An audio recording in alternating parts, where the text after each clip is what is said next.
Welcome, ladies and gentlemen, to another edition of Harry Fling Wrestling. Happy Easter at the time of this recording. It is Easter Sunday, and Wrestlemania is 2 weeks away from yesterday and today. But I have to be honest, it's not a Wrestlemania I'm totally excited about. They're not doing a great job selling me on the product these days.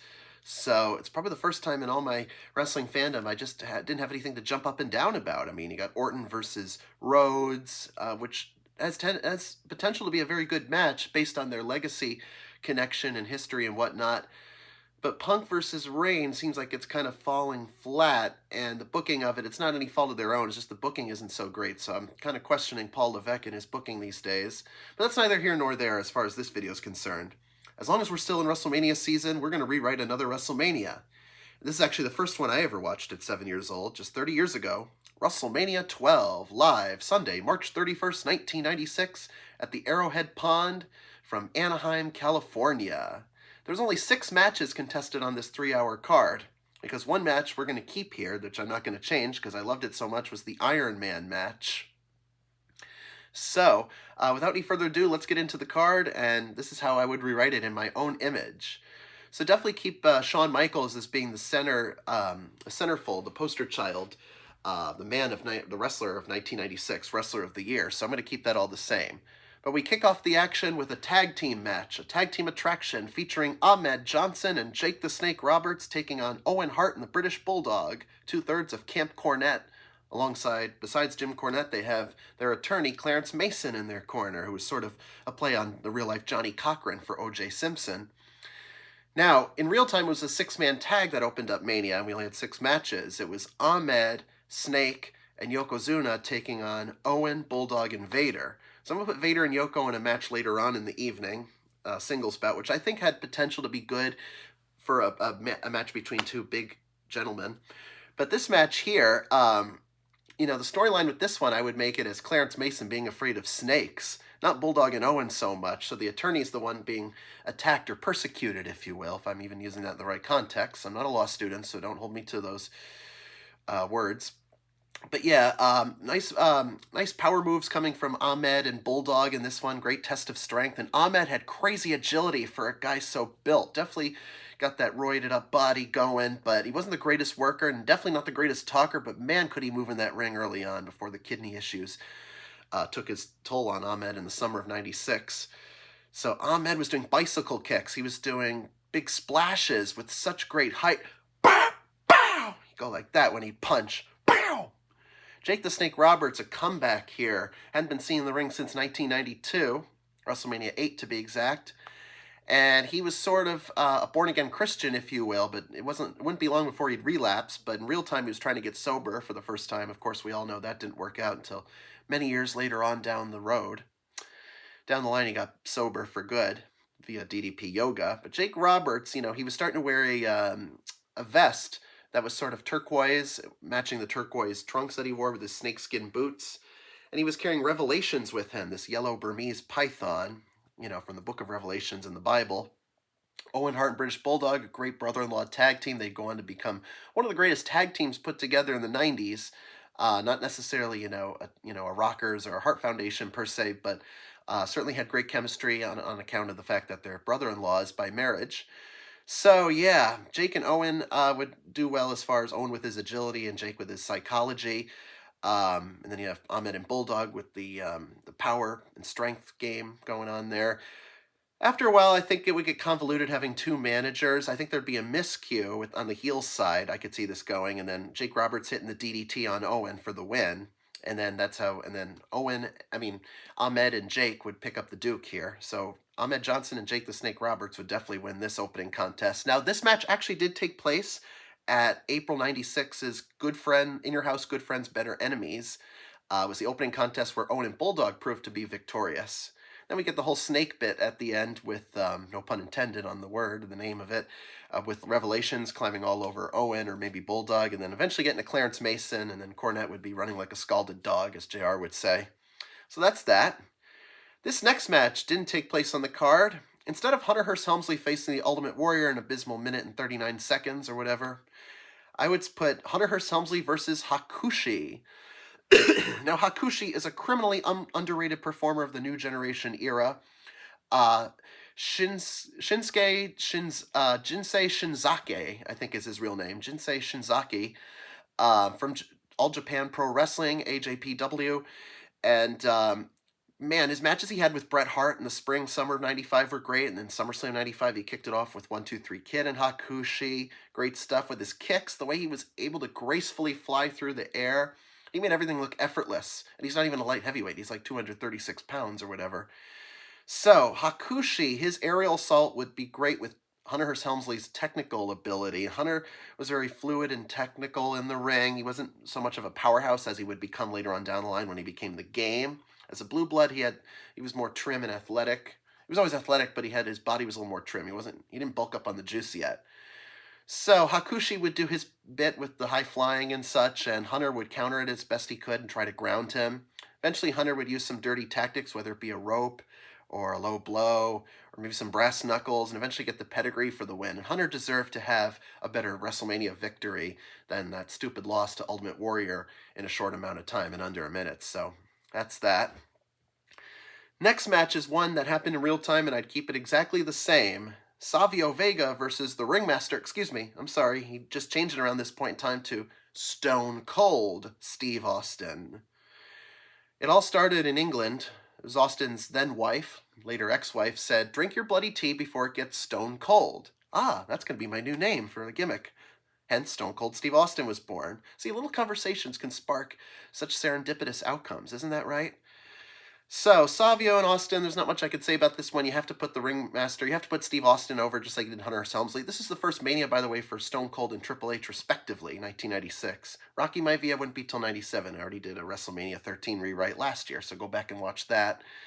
So yeah, I'd have Savio try his best here, and Steve Austin would still have the $1 Million Man in his corner because he was DiBiase's prized pupil, more so than like the 1-2-3 Kid or Kama Mustafa, the Supreme Fighting Machine.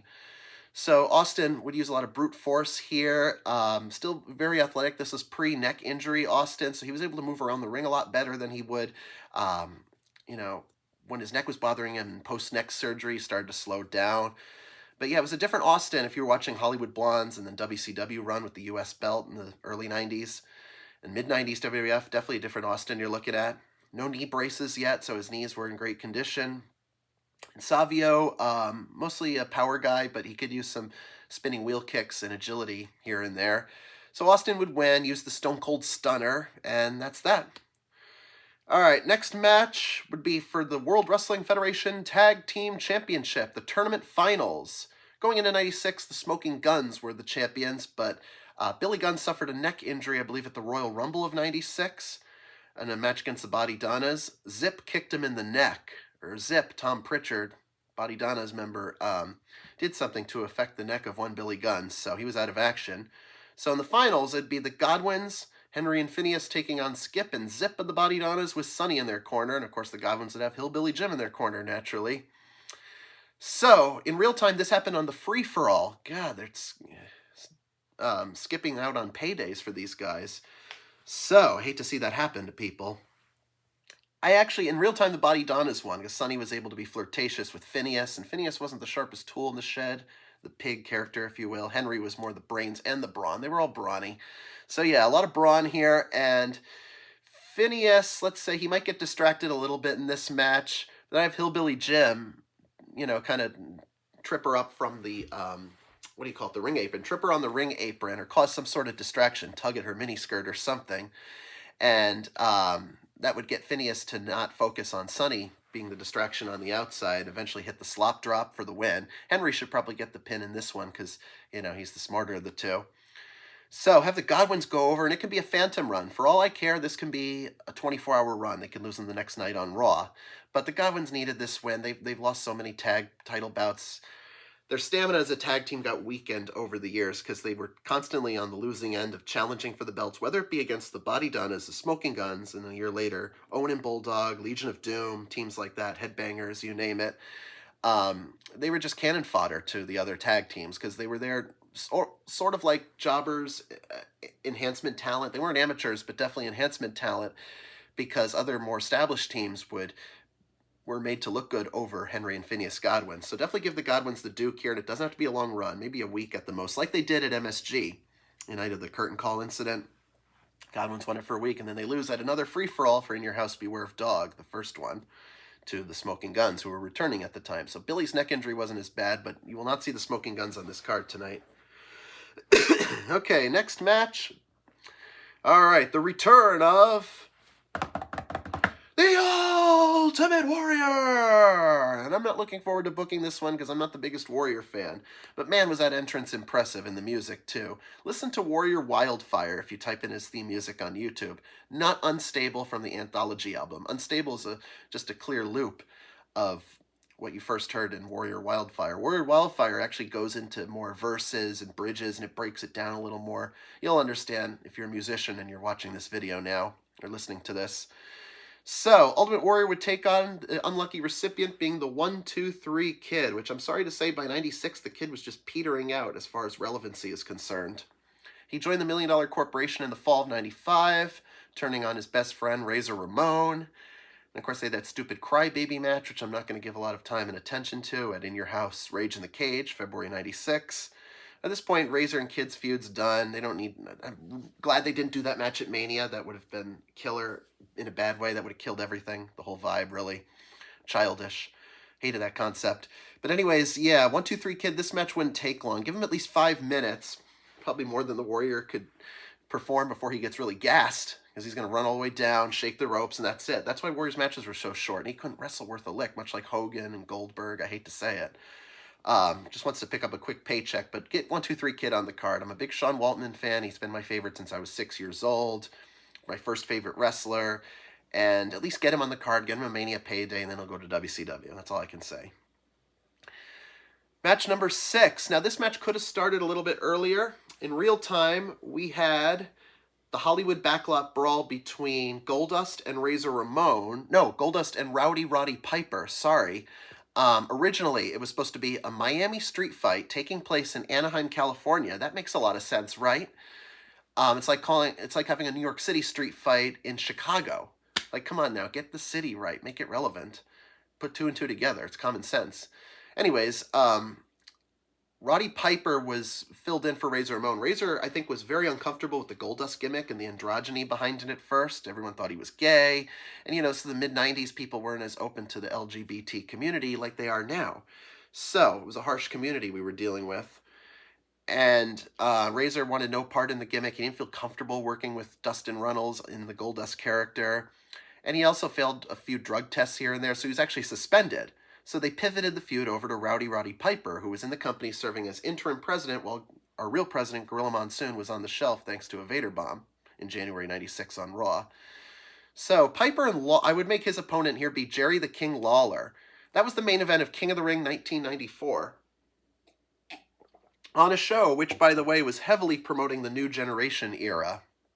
And Piper and Lawler were probably in their early to mid-40s. Not saying that's old, because they were much older when I started watching, even after this, a little bit after that, and, going into the mid-2000s or whatever. But you're going to promote a show all about new talent. You probably shouldn't have, older guys main eventing, so that was the fault of the WWF back in the spring, summer of 94. But now, this is not the main event, so it's perfect here. Lawler can make all sorts of remarks. I would have waited to have done this feud later. Don't do it in 94, do it in 96.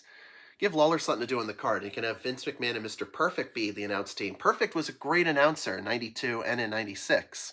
And I loved how he threw the pen up in the air and caught it, and he was just sharp and quick-witted and charismatic. Perfect's great in everything. I don't have to tell you anymore. Need I say more? So the Hollywood Backlot Brawl, it might start around the 3rd match or going into it, right before Austin and Vega had their match. Lawler would drive something fancy like a Corvette, and Piper would be in that white Bronco, and we'd recreate the O.J. Simpson chase, which I didn't get at the time because I didn't really know. I knew who O.J. Simpson was, but didn't know why people were talking about it, and I was 6 going on 7, so go figure. But now I totally get the reference and why they shot that bird's eye view angle. They just kind of beat each other up. Lawler would cower away in, his Corvette or something, and Roddy would come with the baseball bat, breaking the glass. Lawler, I could see him hiring a driver with a limousine, pulling up, and that being his getaway car, and then Roddy's going to get in his white Bronco, and then we're going to recreate the O.J. Simpson chase again throughout Southern California. Eventually, they'll make their way back into the arena. Lawler's going to run scared. Piper's going to beat him up, and then I would actually have Piper go for a sleeper hold after enough brawling and then just end the feud right then and there. Then his son Colton can come in, they can celebrate. Just like Piper did with Goldust, except he wouldn't be tearing his clothes off. They might have gone a little too far at the end there, because, Goldust, they're trying to build him up strong, but then they kind of made him look weak in that feud, and he was the IC champion. He was like, the kind of the number 2 heel in the company at the time. So anyways, yeah, Hollywood Backlot Brawl just kind of be segmented throughout the night, and then it count as one match, if you will. Kind of like the hardcore title Wrestlemania 18, and change hands, like 5 or 6 times throughout the evening, so something like that. Speaking of Goldust, he'd be in the next match. It'd be a rematch from the Royal Rumble of that year. Goldust defending his Intercontinental Championship against Razor Ramon. And I wouldn't have Razor get suspended, or I'd have him suck it up and deal with it. It'd just be, the rematch from the Rumble, because he was cheated out of the belt by the Kid. Marlena would be in Goldust's corner, as well as a bodyguard in the form of either Curtis Hughes or some other developmental dude. And Marlena would just blow smoke in his face from the cigar she's smoking. Very potent. Putrid smell, I meant to say. And, that would cost Razor the match, because Razor's going to be on his way out, so there's no sense in him winning the belt back here, so he's going to have to take the JOB to Goldust, so that's that. Next match, this happened at In Your House Beware of Dog 2. It happened the first night, but then we had the power outage, which is another story for another day. So, we would go into Vader versus Yokozuna, Battle of the Bulge. We're going to tighten up the ring for this one. Don't do any superplexes. Don't break the ring. This isn't, Brock and Big Show SmackDown 2003 or Big Show Mark Henry Vengeance 2011 or anything after that. Braun Strowman and Brock Lesnar 2017, 2018. They recreated that again. That's why I don't like to watch that spot. It's already been done twice, and that's it. It's not surprising anymore because they plan it out too much, so you can tell it's too choreographed. But anyways, I'd have this match. They would just be grounded the whole time and just battle on the outside. We'd have Cornette and Mason in Vader's corner, and Fuji with the American flag. No, I don't like Fuji with the American flag. Just because he's a babyface doesn't mean he needs to become an American. It was so ignorant and short-sighted on WWF's part to do that to Yokozuna. Yes, he could cut his own promos in time, but Fuji, you don't have to kill off his nationality. Come on, you could still be a babyface and represent another country. It's just borderline prejudice. Oh my God, as I look back at this, why is the man carrying an American flag? And just because he's a babyface, it's just the stupidest ass backwards logic. Anyways, I would have Vader go over in this one. He put Gorilla Monsoon on the shelf, which is why we have an interim president in Roddy Piper. And they're going to make Vader look strong, because Yoko at this point in time, sadly, is battling a lot of weight issues. And at the rate he was going, didn't leave me a lot of hope for him. He was pulling in at 641 pounds at this time. So Vader would get the Vader bomb, knock the big guy off his feet. It's going to be a dud match, I'm sorry to say. And then he would attack the leg and put him on the shelf again. And this is sadly what happened on Monday Night Raw in April of '96. One of Yokozuna's last appearances on Raw, he had to be carted out, not on a stretcher by an ambulance, but on a forklift. Because he was too big to fit on the stretcher, and that was sad watching back. He was really struggling, and WWF did everything they could to send him to weight management programs, but it just didn't work. They had to let him go. He was too dangerous of a health concern to be in that ring at such a big weight. Same could be said for guys like Haystacks Calhoun in the 80s, or that guy in the 50s or 60s. What was his name? Happy Humphrey, who weighed at 900 pounds. Go look up Happy Humphrey. He's the heaviest wrestler of all time. Not a big name, though. So enough about Vader and Yokozuna. Got 2 more matches to cover. We're just zipping right along here. So I would make this show 4 hours, because notice how WrestleMania 12 had only 6 matches in 3 hours, but adding that extra hour just gives more talent to be on the card. And there's some deserving talent there, so they limited a lot of people's chances of competing. And I get TV deals were few and far between. Business was dry. It was bad in the mid-90s, new generation, whatever. So it's not like the product was on fire, but to me as a kid, it felt like it. So, looking at it from a 7-year-old, and now I'm 37, it's a different perspective. Our penultimate match would be one I'd keep exactly the same. In fact, the last 2 matches I would. Undertaker versus Diesel. This one started the Royal Rumble. Diesel was the last man eliminated before Shawn won the match and earned his right to face the champion at WrestleMania. After Shawn celebrated, Diesel stuck around for a while until it was time for our main event, Bret Hart and Undertaker for the World Wrestling Federation Championship, which, by the way, was like a 30-minute match, and it was one of the worst Rumble main events, not including a Royal Rumble match, Bret Hart and Undertaker. And it's, yeah, it's kind of a drag having to get through that, to be honest. So don't go back and watch that match. But Diesel interfered in the match. Even as Undertaker was making his way down the ring, they started brawling. Then he cost Diesel his cage match for the belt at Rage in the Cage in your house, February 96, when he dragged Diesel into the abyss, costing him the match and giving Bret the win. So, you could tell the feud is in motion here. Undertaker had been using scare tactics, bringing out a casket with Diesel, a wax model of Diesel, a dead Diesel inside it, a dead Kevin Nash. That's enough to scare somebody, probably scare the living daylights out of me. So, Taker would definitely go over in this one. Diesel's on his way out, so I wouldn't be giving the Clique, other than Shawn and Hunter, any momentum. Waltman, Hall, and Nash, they're on their way out, so don't give them the win necessarily. But this was actually a good match for two big men, one of Diesel's better matches. And it's going to get overshadowed because this next match is going to do just that. So Taker would win with Paul Bearer in his corner, and that's that. Finally, we get to our main event for the World Wrestling Federation Championship. Bret the Hitman Hart defending against the Heartbreak Kid Shawn Michaels in an Iron Man match, 60 minutes. I'd actually keep the result exactly how it was. I enjoyed it for what it's worth. Everything from the entrance. Jose Lothario comes out to Shawn's music. Pardon me. Shawn's nowhere to be seen. Well, where could he be? This is his big match. It's his big night. Jose gets onto the bottom turnbuckle and points to the top corner. Dun, dun, dun, dun. Oh, Shawn! And Shawn is standing there dressed in all white with a harness on. He is ready to zip line through the crowd at the Arrowhead Pond. All right, here he goes. I remember loving that so much as a kid. I wish I could have taken that ride. Oh, just think, at 30, what was he, 30, 31 years old, Shawn Michaels, oh man, the prime of his career. He's wearing a suit, an attire that his mother has never let him wear ever again. It was just for that one night at WrestleMania. White tights with dark gold broken hearts with the famous O'Neill boots he was wearing at that time, and he's kept it in his mother's basement or attic, and she won't let him touch it or wear it again. But A&E could dig that up easily in that show. What the hell is it called, where they dig up old treasures, hidden treasures having to do with wrestling. So they do the whole wrestling biography stuff, and they found like Undertaker's old purple jackets and stuff, and Paul Bearer's urns. So Shawn Michaels' WrestleMania 12 ring attire could very well be shown, and maybe it has, and I just haven't been paying attention because I don't watch the A&E stuff a whole lot. I just see it on YouTube in small clips. Shawn will make his entrance. Bret, not trying to outdo anybody as far as entrances, but he does most of his talking in the ring. Earl Hebner is going to give instructions. The winner at the end of 60 minutes has to be the man with the most amount of falls. Any questions? No.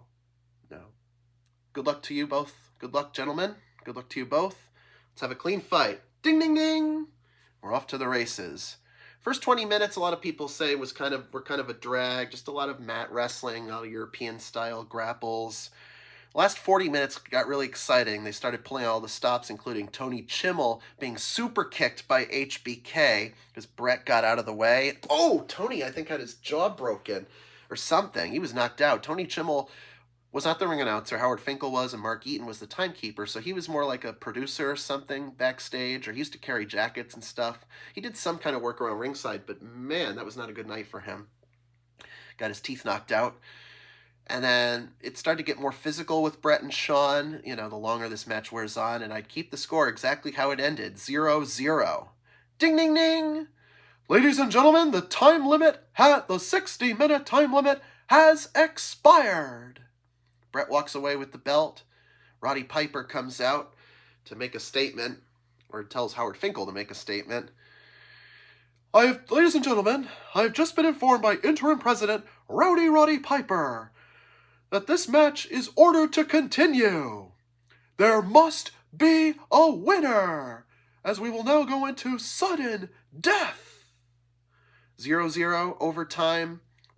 We must have a winner. There has to be a winner. Bret's going to walk away with the belt with no decision rendered. That wasn't going to happen at WrestleMania. And I'm glad they did not let that happen. It would have ruined Shawn's story, and Bret was going to take some time off anyways. So Bret, in this point in time, he agreed to lose the belt. And their relationship didn't quite get tumultuous, Bret and Shawn's, yet, but it was after this, around this time, things were starting to get a little mucky between the two. They had this match. Dave Meltzer gave it 4.5 stars. I give it 5. I can't find anything wrong with it. Maybe it dragged a little bit in the beginning, but you could say that to any point in time in this match. But if you're a diehard fan and you love wrestling, you're going to love this match. There's nothing to hate about it. An hour with two guys that can actually pull this off. Now, if we were talking Big Show and Undertaker, maybe not so much. Or Yokozuna and Vader certainly couldn't do this match justice, or Diesel, Razor, guys like that. So Bret and Shawn, really only two at this point in time in 1996.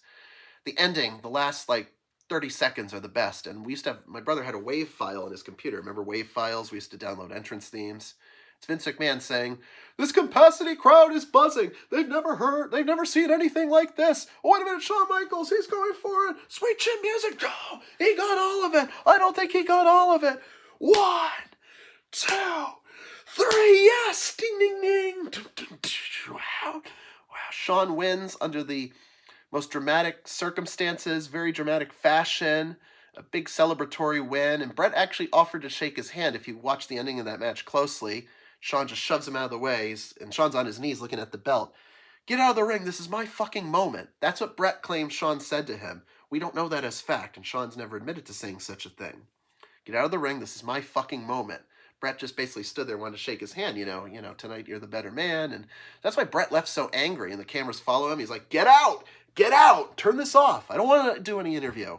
He didn't even go to the WrestleMania after party that they host after every WrestleMania, and he just went home, back to Calgary. Shawn celebrated. It was a well-deserved victory, and as much of an asshole as he was backstage, he was the best talent they had, so Vince was willing to put up with HBK. He carried 96 to great lengths, though wasn't, as big a breakout star as Stone Cold or The Rock would become, or Hulk Hogan or Randy Savage previously. And Shawn, I thought I look at Shawn as an all-time great. Shawn Michaels, Michael Hickenbottom. He carried himself as much as a main eventer, and you could put him on a marquee, and he's very marketable in many, many different ways, both in and out of the ring. Very charismatic in his promos on the mic, and the ladies love him. That helps. So, great WrestleMania. It really could have been better with more matches and more features on there, and certain matches could have been tweaked, just like I've been doing with other Manias. So that about wraps it up for this video. So let me know your thoughts in the comments. Hopefully we get a good discussion going, and thank you for letting me share my thoughts with you. Happy Easter once again. This has been another great edition of Harry Fling Wrestling. I am your host, Harry Fling, and until next time, everybody, bye-bye.